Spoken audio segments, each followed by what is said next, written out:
In this next story, Patrick Murphy introduces us to one of those people who started doing something a while ago and just found that he couldn't stop doing it. Ironically, though, he has spent years and years saving time.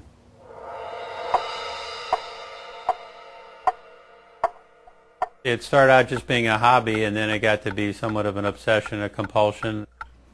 A compulsion that has driven certified public accountant Jeffrey Smith to collect hundreds of clocks over the past 20-some years, which today adorn the floors, walls, bookcases, and tabletops of his business and home. I started collecting different types of clocks, different series, moved into pocket watches a little bit. And the fascinating part is that the things are over 100 years old in most cases, and that they still work. They do different things. They have there's different styles of cases. There's different makers. One thing leads to another, and suddenly I've got a house full of clocks. We all want to know what time it is, even though none of us is exactly sure just what time is.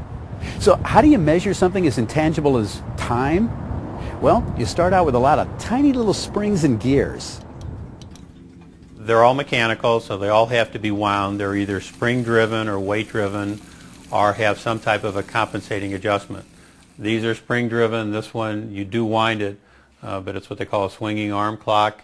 And the way it sits in the gravity, it'll keep going back and forth. This will run for 15 days, just like this.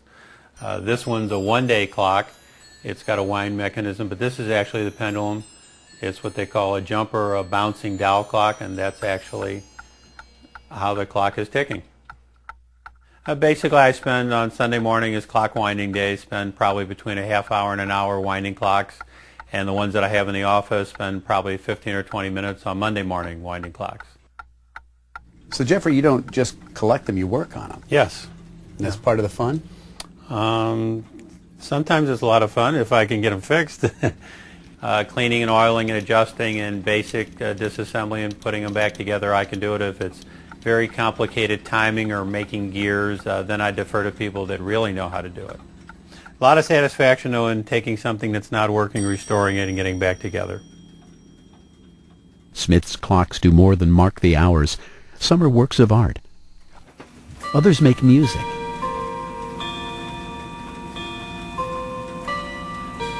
They can be fun or commemorate major events. This was actually a commemorative clock that was made up from the World's Fair, and it actually focuses on St. Louis Union Station, which is depicted on the bottom.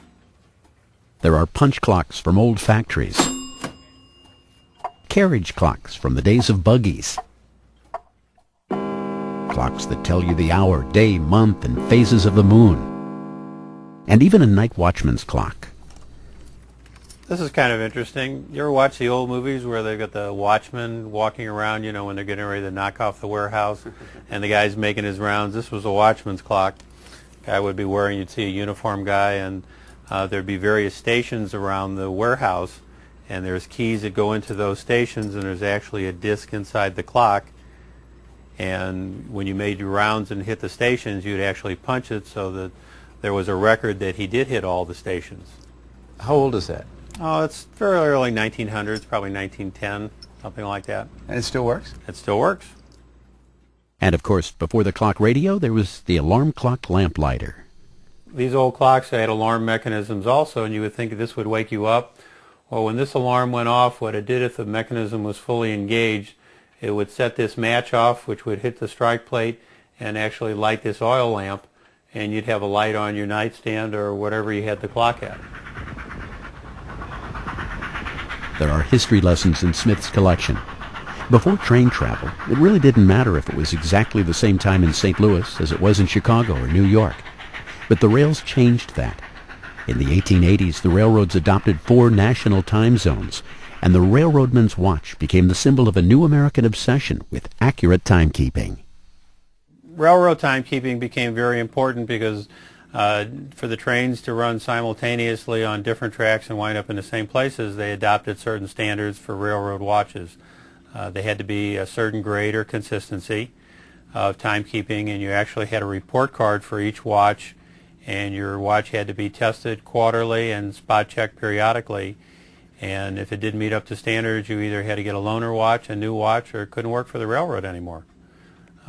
Watches had to be Arabic numerals, not Roman numerals, so the time couldn't be confused at anything you were looking at. And you actually have to take the face of the watch off, pull a lever out to set it, so you couldn't accidentally set it by just pulling it in and out of your pocket. The world of Jeffrey Smith is filled with the soothing sounds of ticks and tocks, chimes and gentle whirring. But twice a day, noon and midnight, time proclaims itself as a symphony.